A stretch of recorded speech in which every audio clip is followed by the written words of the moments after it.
we finally made it to the climax of this story. Chapter 7, Part 7. Again, spoiler alert, if you haven't read up to this point or listened up to this point, you do not want to jump in now because there's a lot of stuff that is being addressed currently that it would be nice to have the background on. Chapter 7, Part 6. Scarlet said, "Just tell me what we're doing." Bod was walking fast through the twilight graveyard, but he was not running, not yet. "How do you mean?" "I think that man wanted to kill me. Did you see how he was playing with that black cord?" "I'm sure he does. That man, Jack, your Mr. Frost, he was going to kill me. He's got a knife." "He's not my Mr. Frost." "Well, I suppose he is, sort of. Sorry, where are we going?" "First, we put you somewhere safe, then I deal with them." All around Bod, the inhabitants of the graveyard were waking and gathering, worried and alarmed. "Bod," said Caius Pompeius, "what is happening?" "Bad people," said Bod. "Can our lot keep an eye on them? Just let me know where they are at all times. We have to hide Scarlet. Any ideas?" "The chapel crypt," said Thackeray Porringer. "First place they'll look." "Who are you talking to?" asked Scarlet, staring at Bod as if he had gone mad. Caius Pompeius said, "Inside the hill?" Bod thought, "Yes, good call. Scarlet, do you remember the place where we found the Indigo Man?" "Kind of. A dark place. I remember there wasn't anything to be scared of." "I'm taking you up there." They hurried up the path. Scarlet could tell that Bod was talking to people as he went, but could only hear his side of the conversation. It was like hearing someone talk on the phone, which reminded her. "My mum is going to go spare," she said. "I'm dead." "No," said Bod, "you're not. Not yet. Not for a long time." Then to someone else, "Two of them now? Together?" "Okay." They reached the Frobisher mausoleum. The entrance is behind the bottom coffin on the left," Bod said. "If you hear anyone coming and it's not me, go straight down to the very bottom. Do you have anything to make light?" "Yeah, a little LED thing on my keyring." "Good." He pulled open the door to the mausoleum.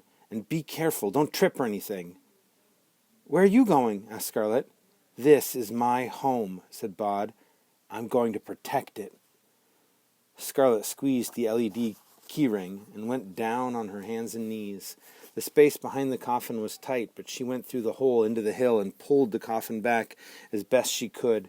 In the dim LED light she could see stone steps. She stood upright and, hand on the wall, walked down 3 steps, then stopped and sat, hoping that Bod knew what he was doing. And she waited. Bod said, "Where are they now?" His father said, "One fellow's up by the Egyptian Walk, looking for you, his friend waiting down by the alley wall. 3 others are on their way over, climbing up the alley walls on the big bins.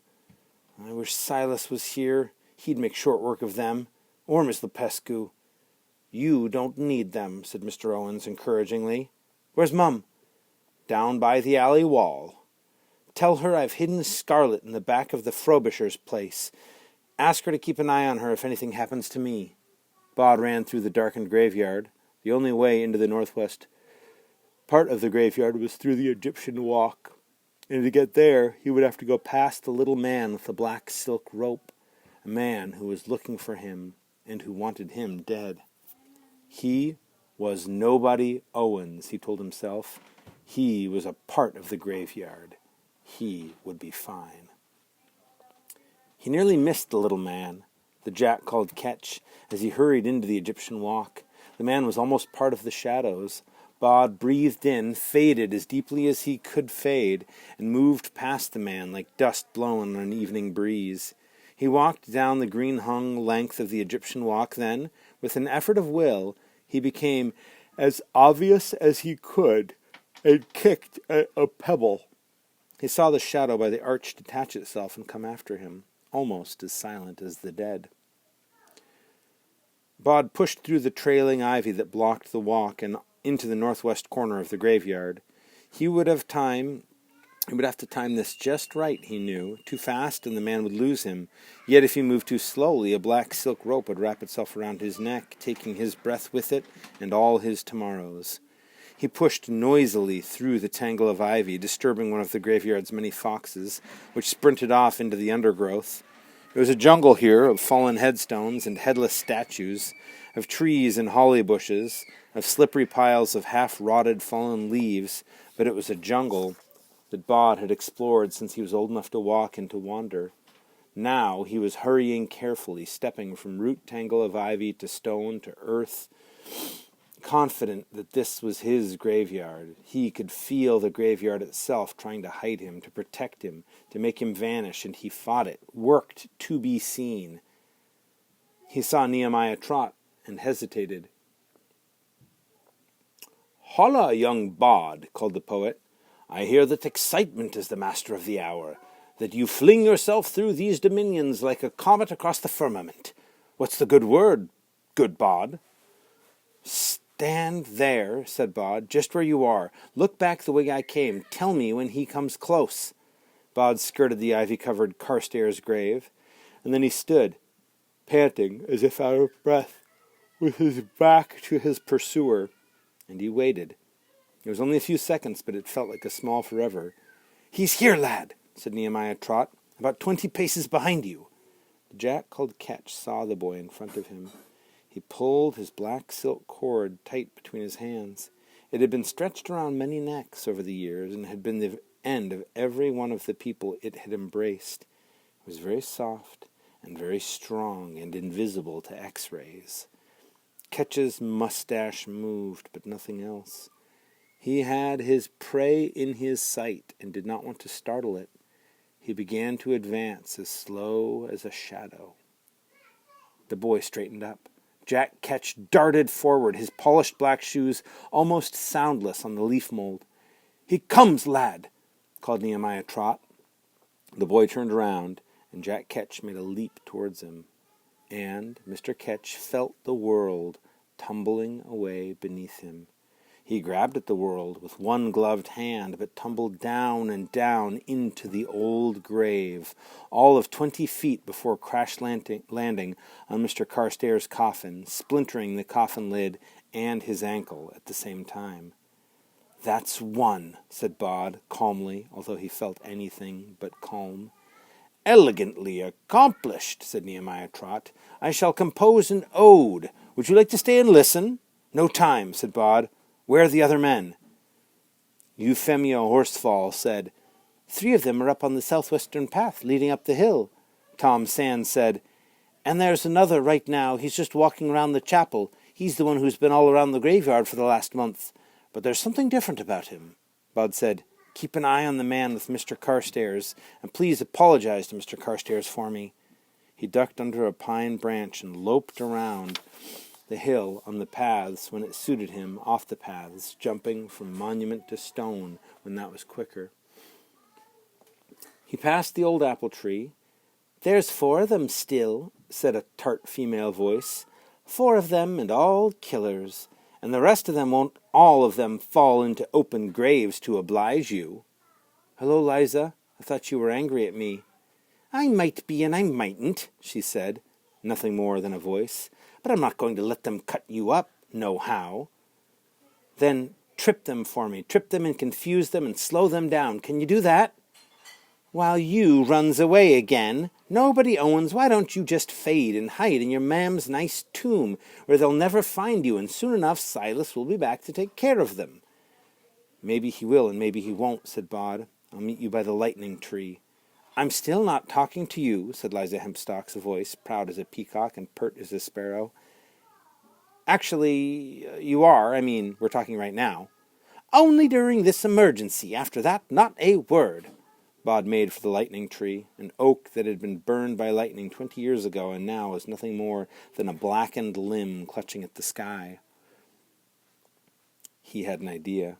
It was not truly formed. It depended on whether he could remember Miss Lepescu's lessons, remember everything he had seen and heard as a child.